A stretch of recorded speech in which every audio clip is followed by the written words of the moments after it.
Мына Кудай буйрса оңолот деген ушул мына. Баткендин ишканаларында момду уже тукурилкалар уже пайда боло баштаптыр мына.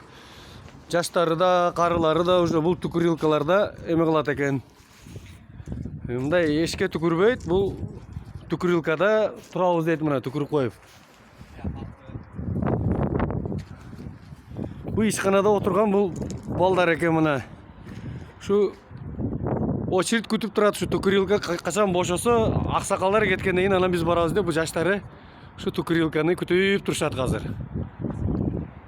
А бу жерде мына уже тукурилкага уже келип, мына аксакалдар уже түкүрүп насвайчеге отурушат, ушул жерде мына турушат. Бу кандай болуп калды эми жигиттер, бу жакшыбы? Тукурилка пайда болуп калып, жакшы болуп калдыбы? Кандай дейсиңер эми? Жакшы болду, азыр мына неме оңолуп калды, бизде айылдагылар дагы азыр үйлөргө дагы коюлуп атат ушундай. Тукурилка, Базарда сатылып баштады ушулар. Тукурилкалар уже чыгып калган турбайбы уже базарга, жакшы, жакшы. Анда бу эми буну эмне себептен эми штраф төлөбөйлү деп жасап койдуңар да эми, Эми штраф, жумуш жок, мына өзүбүз бу жерде шилтейип жүрөбүз, анан 5500 акча жок да ошону. Жакшы, жакшы. Бу молодежьтор келеби экен бу? Бу очередь деп атты эле жаңы эле могул жерде бир молодежьтор бу. Мына, бу жаштар келип бу.